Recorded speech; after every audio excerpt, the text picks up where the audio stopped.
நீ எப்ப பார்த்தாலும் ரெஸ்ட் எடுத்துட்டே இருக்கியா? அது லேசினஸ் கிடையாது. உன்னை யாராவது அப்படி சொல்றாங்களா? இந்த வீடியோவ அவங்களுக்கு ஷேர் பண்ணு. இந்த வீடியோ பார்க்குற உன்கிட்டயும் ஒரு கேள்வி கேட்கிறேன். நீ லாஸ்ட்டா எப்ப ரெஸ்ட் எடுத்த? அதுவும் கில்ட் இல்லாம, ஃபோன் பார்க்கும்போது, தூங்கும்போது, யாரும் உன்னை கேள்வி கேட்காம, மொட்டை மாடியில உட்காந்துட்டு காத்த ரசிக்கும் போது, கில்ட் இல்லாம இதெல்லாம் பண்ணியா? இந்த உலகம் நம்ம கிட்ட என்ன தெரியுமா சொல்லிக்கிட்டே இருக்கு? ஓடு, இன்னும் ஓடு, அட பத்தாது, வேகமா ஓடு. ஆனா யாராவது நம்ம கிட்ட வந்து நீ சோர்ந்து போயிட்டியா, நீ ஓகேவா, நீ ஸ்ட்ராங்கா தான் இருக்கியா அப்படின்னு கேட்டிருக்காங்களா? நமக்கு நிறைய வேலைகள் இருக்கும், ஓடிக்கிட்டே இருக்கும். ஆனா நம்ம மனசு ஒரு பக்கம் நமக்கே தெரியாம டயர்ட் ஆகிட்டே இருக்கும். உதாரணத்துக்கு, ஒரு வில்லுல இருந்து அம்பு தூரமா போகணும் அப்படின்னா அது பின்னால இழுக்கப்படும். அதுக்குன்னு அது வீக்னு சொல்ல முடியாதுல நம்ம. அப்படி அது பின்னால இழுக்கப்பட்டாதான் ரொம்ப தூரத்தை நோக்கி அது போகும். அப்படிதான் நீ ரொம்ப தூரம் ஓடிக்கிட்டே இருக்கணும் அப்படின்னா உனக்கு ரெஸ்ட் தேவை. ஒருத்தன் சோர்வோட ஓடிக்கிட்டே இருந்தான் அப்படின்னா அவன் சீக்கிரமா தோத்துடுவான். ஆனா தேவையான இடத்துல நின்னு மூச்சு விட்டு ஓடுனான் அப்படின்னா அவன் அவனோட டார்கெட்டை கண்டிப்பா அடைவான்.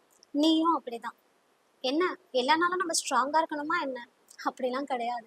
சில நேரம் நம்ம சோர்ந்தும் போகலாம். கில்ட் இல்லாம இன்னைக்கு நீ என்ன பண்ண போற? ஃப்ரெண்ட்ஸோட வெளியே போறியா? இல்ல மொட்டை மாடியில உட்காந்துட்டு அமைதியா பாட்டு கேட்க போறியா? இல்ல தூங்க போறியா? கமெண்ட்ல சொல்லிட்டு போ.